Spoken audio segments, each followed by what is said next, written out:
नमस्कार दोस्तों, मेरा नाम सरिता है। साल 2016 की बात है जब मैं साकेत एक्सप्रेस ट्रेन से सुल्तानपुर स्टेशन से मुंबई आ रही थी और उस यात्रा के दौरान मेरे साथ पड़ोस के चाचा भी थे। जून का महीना था और ट्रेन खचाखच भरी हुई थी। सबसे बड़ी समस्या यह थी कि हमारी टिकट कंफर्म नहीं हुई थी, जिस कारण हमें बैठने की जगह तो दूर की बात है, खड़े होने की जगह भी नहीं मिल रही थी। चाचा की उम्र लगभग 55 वर्ष है, तो उनका बैठना ज्यादा जरूरी था, इसलिए वह जमीन पर ही बैठ गए। मगर मेरे लिए काफी मुश्किल था कि मैं उस भीड़ वाली ट्रेन में अपने लिए एक सुरक्षित जगह तलाश पाती। ये सब सोचते सोचते रात हो गई और लोग सोने की तैयारी करने लगे।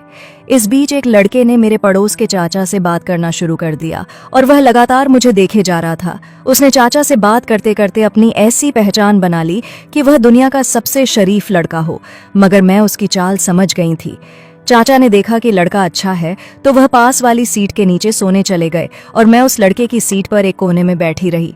इस दौरान उसने मुझसे कहा कि मैं उसकी सीट पर लेट जाऊं और वह बैठा जाएगा। अब क्या बताऊं, इतनी थकी थी कि मुझे कुछ नहीं समझ में नहीं आया और मैं उसकी सीट पर जाकर लेट गई। नींद इतनी कि जैसे मैंने शराब पी रखी हो। जब मेरी आंख खुली तब मैंने अपनी जांघों पर स्पर्श महसूस किया। मैंने पहली बार तो इग्नोर किया, मगर लगातार ऐसा महसूस हो रहा था कि कोई हाथ मेरी जांघों को छू रही हैं। और आंख खुलने के बाद मैंने देखा कि ऐसी गंदी हरकत कोई और नहीं बल्कि मुझे अपनी सीट पर जगह देने वाला शख्स कर रहा था।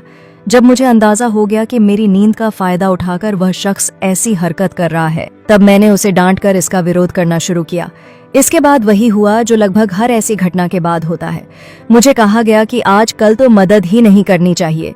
एक तो मैंने आपको सीट दी और आपने मुझ पर आरोप लगा दिए, लड़कियां ऐसी ही होती हैं, हमारे समाज ने लड़कियों का मनोबल बढ़ा दिया है, वगैरह वगैरह। सबसे हैरानी की बात यह थी कि जब हमारे बीच बहस हो रही थी, उस वक्त सामने की सीट वाली महिलाएं चुपचाप सुन रही थीं। मैं कई दफा सोचती हूँ कि छोटे शहरों या ग्रामीण इलाकों में बैठकर महिलाओं के साथ होने वाली हिंसा के खिलाफ आवाज उठाने वाली यह महिलाएं ऐसी घटनाओं को देखते वक्त क्यों कमजोर पड़ जाती हैं।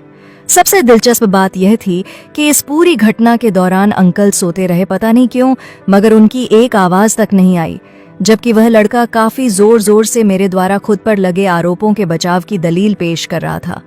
मैं यही सोचती हूँ कि देश में मेरी तरह कितनी लड़कियां हर रोज अलग अलग हिंसा का सामना करती होंगी, मगर उसके खिलाफ आवाज उठाने के लिए कौन सी ऐसी चीज है जो इन लड़कियों को रोकती है।